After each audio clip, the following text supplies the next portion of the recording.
If you are considering switching careers to become a mortgage broker, you're not alone. In fact, most mortgage brokers don't start in financial services at all. They transition from completely different fields. The mortgage broker industry attracts teachers, retail managers, sales professionals, police officers, administrators, personal trainers, so much more. And the good news is that mortgage brokering is one of the most accessible and rewarding midlife career changes you can possibly make. But like any career shift, it comes with its own set of expectations. So here is what the journey really looks like. So expect a learning curve in the beginning. Even though you don't need a finance background, you are going to need to learn a number of things. You're going to need to learn mortgage products. You're going to have to learn lending criteria. These two things are very, very important and can be a bit of a minefield if you don't know how to balance it and stuff. You're going to have to understand regulation and compliance because you're in a regulated industry. You're going to have to understand how advice is structured correctly so that people actually, take your advice and sale and stuff like that.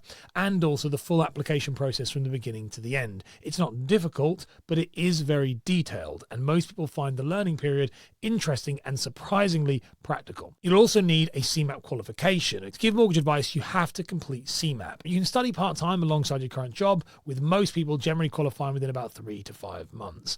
Your previous career skills as well will help you succeed. See, mortgage brokering isn't dominated by maths and spreadsheets. It's actually built on communication, on empathy, on organization, on sales skills, on problem solving. These are the skills most career changers already have in abundance. You see, if you've dealt with people, deadlines, customers, and conflicts and paperwork, you're already halfway there. Expect strong demand for advisors. See, changing careers into mortgage advice puts you in a growing sector. Demand is driven by new buyers constantly entering the market, remortgages every 2 to 5 years on repeat. So you're starting to build a client bank. You're going to have complex lending needs, which is getting more and more, especially since the pandemic, because now people have more bad credit and more complex credit setups. And then you're going to have consumer duty requiring high quality advice. You see, good advisors never struggle for clients once they're actually established. Now, the first 6 to 12 months, they're all about building confidence. So here's what your early journey usually is going to look like. You're going to spend a lot of time at the beginning learning the systems. You're going to need to really start to understand lender criteria and how that works and what you can expect across the board. You're going to start taking your first client calls. Okay, that's pretty terrifying, to be honest. You're gonna have to get used to recommending products as well confidently, so people come across with so people look at you as an expert, and you have to start to become confident in protection conversations, which is always a bit awkward, especially if you're not used to it.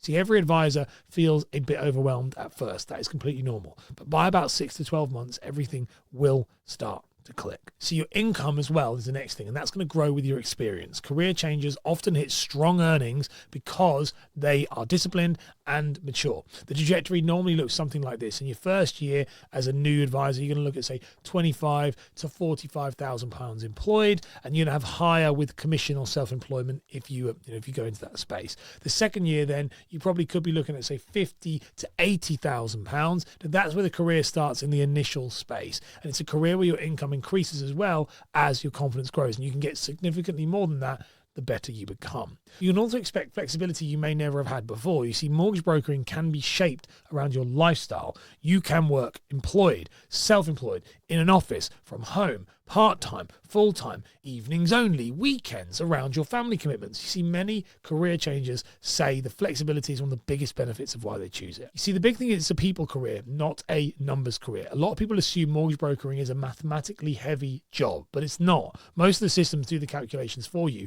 Your real job is actually just about getting to know clients, understanding their needs, understanding what makes them tick, explaining things clearly, solving the problems that they have. That is the job. You are really there to reduce as much stress and build as much trust as you possibly can. Now, if you enjoy helping people make big decisions, you'll absolutely thrive. So if you're thinking about becoming a mortgage broker now and you don't know which provider you should choose when it comes to CMAP, check out this video where I can tell you the types of decisions and the things you need to look against to make sure you pick the right provider for your exams. Give it a click.